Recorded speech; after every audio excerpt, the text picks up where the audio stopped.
হাসিনার নেতৃত্বে, হাসিনাকে শুধু হাসিনা বললে বোধহয় একটু সম্মান দেওয়া হবে, মনস্টার হাসিনা, দানব হাসিনা আমাদের সমস্ত কিছুকে এসে তছনছ করে দিয়ে গেছে। আমাদের বিচার ব্যবস্থা, আমাদের প্রশাসন, আমাদের নির্বাচনের প্রক্রিয়া, আমাদের অর্থনীতি, স্বাস্থ্যনীতি, শিক্ষা ব্যবস্থা, সমস্ত জায়গাতে সে তছনছ করে দিয়েছে। এই যে মনস্টার, এই যে দানব, তার হাত থেকে আমরা বেরিয়ে আসতে পেরেছি।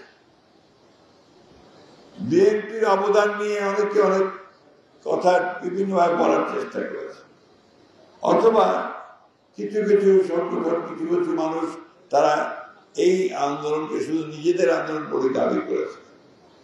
আমি তাদের অবগতির শুধু একটা কথা বলতে চাই যে আমরা গণতন্ত্রের জন্য সমগ্র সময়টাই লড়াই করেছি। নিশ্চয়ই এই যে আজকে যেই জন্য আপনারা বসছেন স্মরণ করবার জন্য, সেই আন্দোলনও ছিল কিন্তু গণতন্ত্রের জন্য আন্দোলন, স্বৈরাচারের বিরুদ্ধে আন্দোলন। একটা গণতান্ত্রিক ব্যবস্থাকে প্রতিষ্ঠা করবার জন্যই তখন ছাত্র জনতা সেইভাবে রাস্তায় নেমে এসেছিল। ঠিক একইভাবে দীর্ঘ 15 বছর আমরা দেশের খালেদা জিয়া তারেক রহমানের নেতৃত্বে আমরা ফ্যাসিস্টকে উৎখাত করার জন্য আমরা লড়াই করেছি, জীবন দিয়েছি, প্রাণ দিয়েছি। আমাদের 60 লক্ষ মানুষের বিরুদ্ধে মিথ্যা মামলা হয়েছে। এখানে খুব কম মানুষ আছে যাদের বিরুদ্ধে মামলা হয় নাই, কম মানুষ আছে যাদেরকে কোর্টের বারান্দায় বারবার যেতে হয় নাই।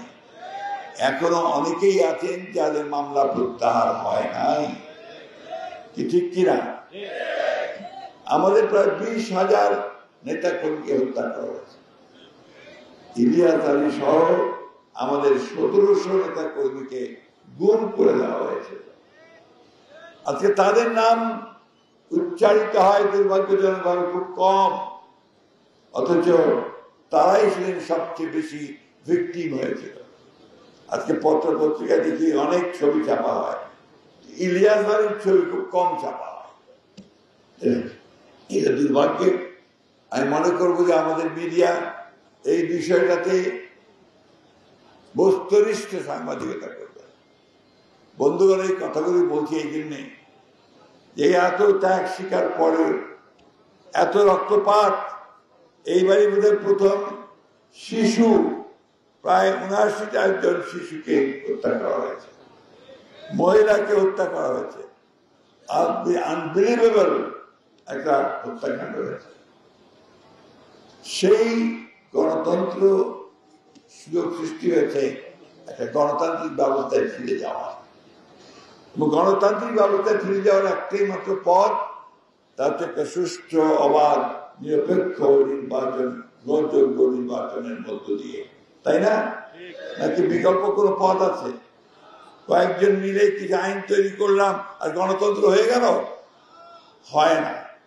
আমরা যতই সংস্কার করি, যতই আমরা আপনার সব বুদ্ধিজীবীরা মিলে বিভিন্ন কৌশল আবিষ্কার করার চেষ্টা করি, যতক্ষণ পর্যন্ত না নির্বাচনের মধ্য দিয়ে আমরা একটা নির্বাচিত সরকার গঠন করতে পারবো, ততক্ষণ পর্যন্ত আমরা গণতন্ত্রে ফিরে যেতে পারবো না।